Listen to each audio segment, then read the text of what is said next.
Sticks and Sushi has in record time taken over the Danish population's hearts with inspiring restaurants situated all over Copenhagen. No, you can't hide from feeling so damn right. I'll make you feel so right. I'll make you feel so right. Sticks and Sushi has absolutely accomplished to steal the hearts of the Danes. So right.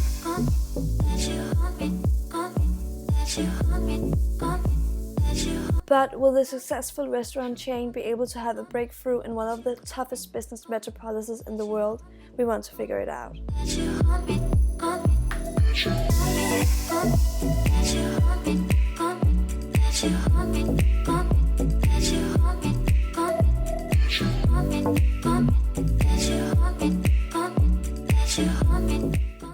First, we want to tell you about how UK perceives Denmark. Denmark is one of the countries that score the highest number of points at the UN locked parameters. It is both in relation to the society and the culture. In the UK, Denmark is perceived as a good and happy country. The population rests in itself and it's good to have a nice time with the family and friends. This is something they attacked as a high priority, and the family life is very important, and it is also sound in Denmark. On average, the Danes don't work as much as the British do, and thus they also earn on average less per household compared to the British. Danes are ambitious, but they are good to restrain and hide themselves. Most people are not happy to stand up and say, "I'm better than you are." They are very devoted to the love of Jan, which says that no one should believe that they are better than anyone else. British journalists who have visited Denmark describes the country with nice and positive words.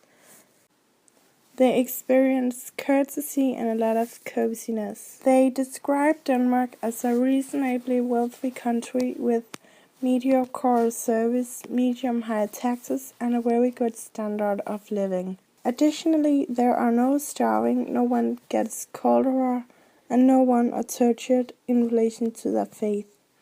Tell me what's the difference between you and me?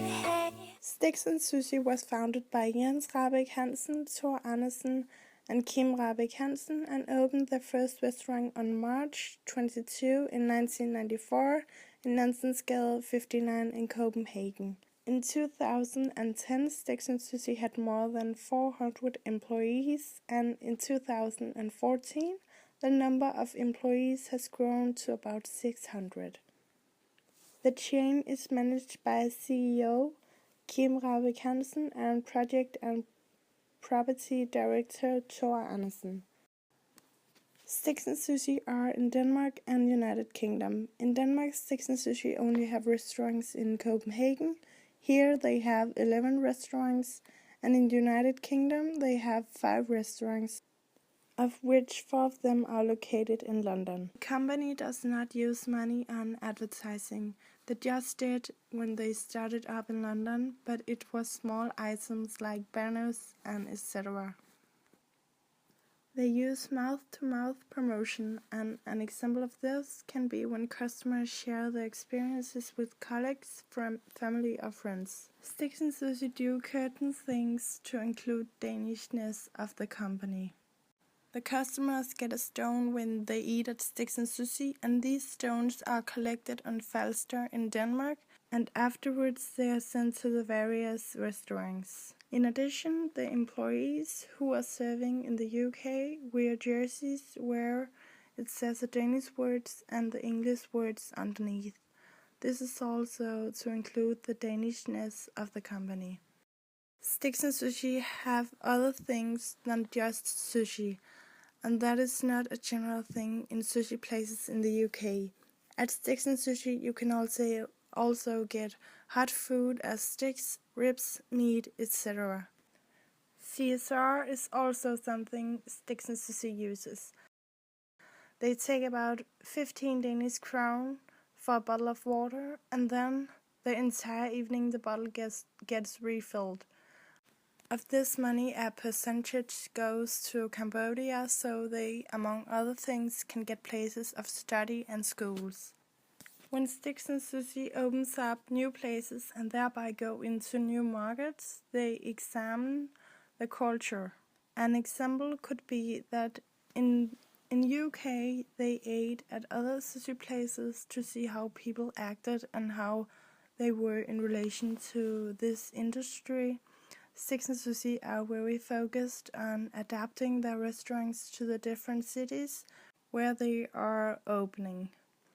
They furnish the restaurants differently to adapt the customer's needs. An example would be to consider whether there should be room for children to run around. Tell me what's the difference between you and me? Even in the UK, Sticks and Sushi have been very successful with their concept. The concept just matched the British taste very well, and the Britons are raving about Denmark. And this is one of the reasons why Sticks and Sushi have been received so well in the UK. The British and the Danish have pretty much the same kind of humor.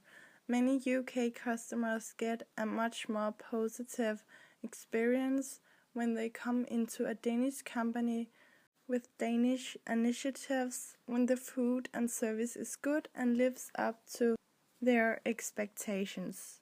Tell me what's the difference between you and me? To analyze the company's marketing mix, we've used the 7 Ps instead of the 4 because they have a lot of focus on the full experience. First, we'll start out with the product. It's good quality on the food.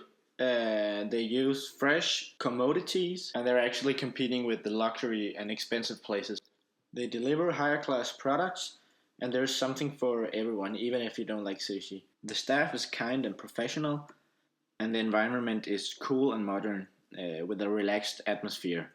Now to the next P, which is promotion, and they actually don't do that much of promotion. They do something near the opening restaurant sometimes to get people in that area to know it. Primarily, they're focusing on the mouth-to-mouth method, which means they just want the customers to walk away from the restaurant with a good experience. Now to the third P, which is price. The price is fair. It's good value for money, not cheap, but compared to the competitors, it's in the more affordable end. Now to the fourth P, which is place/distribution channels. All the restaurants are owned by themselves. They use no franchise or anything like that. They're not located in the most busy areas, but they're still in some good areas with easy access. You might have to know the place already in advance to find it, unlike restaurants like McDonald's, for example. Now to the fifth P, which is people. As mentioned, the staff is professional and kind, and good service is a big priority.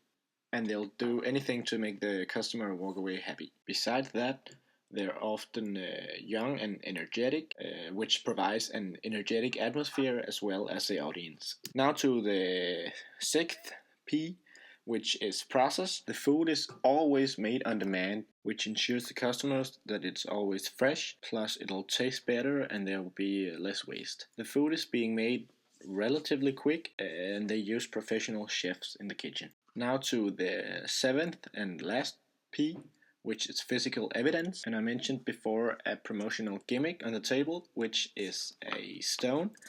It's gathered by the actual founders of the company, and that creates a connection to them. The customers are welcome to take it with them, and they might find it in their purse or bag and think, I might go there again, or tell their friends about it, or anything, which would just mean more customers.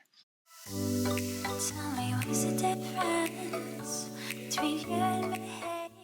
At the time when Sticks and Sushi opened their first restaurant in London, they used the marketing strategy market development. They used this strategy to get a piece of the market in London. Now they have restaurants in the more hyped parts of London. Therefore, they use market penetration in these areas to get a larger market share of the markets in which they already have restaurants. When they start a new restaurant, they use market development, but when they are in the market, they use market penetration to get a larger market share. Thank you so much for watching. We really hope you enjoy our little movie about sticks and sushi.